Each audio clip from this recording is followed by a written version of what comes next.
هذا الجمهور ونرتقب هذا التنظيم في مقابلة تعكس الصورة حضارية. شوف ماذا يصنعه الطنجيون، شوف ماذا يصنعه الطنجيون في الفراج الأيمن.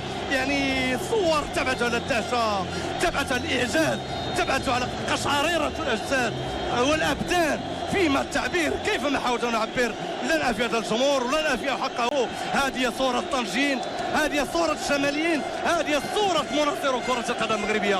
صورة أخرى، صورة أخرى تعطى عن الوطن.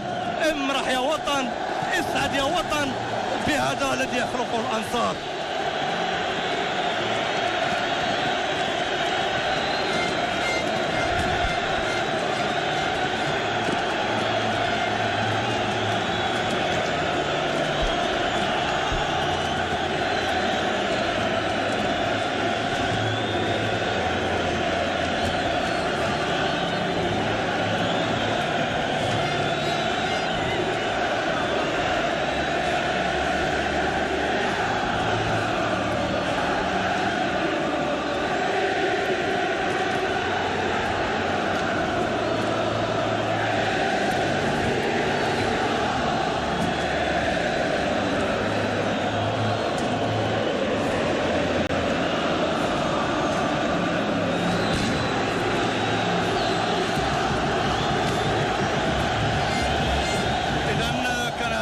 سيداتي وسادتي حسب نشيد الوطني الخالد على هذه النغمات وفي هذه الاجواء الهستيريه ستنطلق هذه المقابله.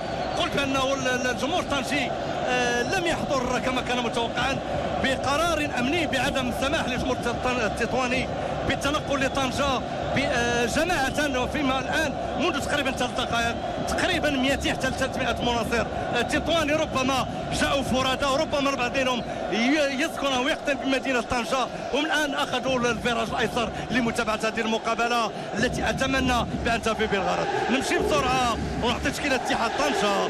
محمد بيطاره في المرمى 1، الملحاوي 2، غريب اسامه 29، ميندونو اليكسيس الكاميروني 14، 25 سيبوفيتش انس البوسني 19، بلازونبيك زوران الكرواتي 4، عادل المرابط اكبر عنصر في فرقه الملعب 36 سنه، 21 رفيق عبد الصمد، معاوي عبد الغني 17، فوزي عبد الغني 7.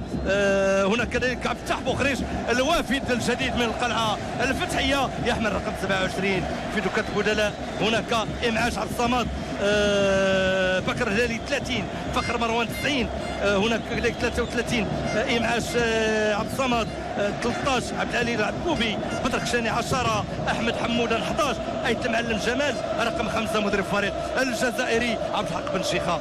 تطوان جاءت لمدينه طنجه بالتشكيله التاليه في غياب الحارس الرسمي اليوسفي. هناك الفرصه تعطى للواعد عدنان العاصمي رقم 22 يبلغ من العمر 25 سنه، محمد ابرون 3، نصير ميموني 8، انس المرابط 14، يونس بن الخضر 15، بورسوق 9، ياسين الكحل 4، خضروف 26، سلمان ولد الحاج 87، مابيدي من افريقيا الوسطى 42، والخلاطي المهدي رقم 6.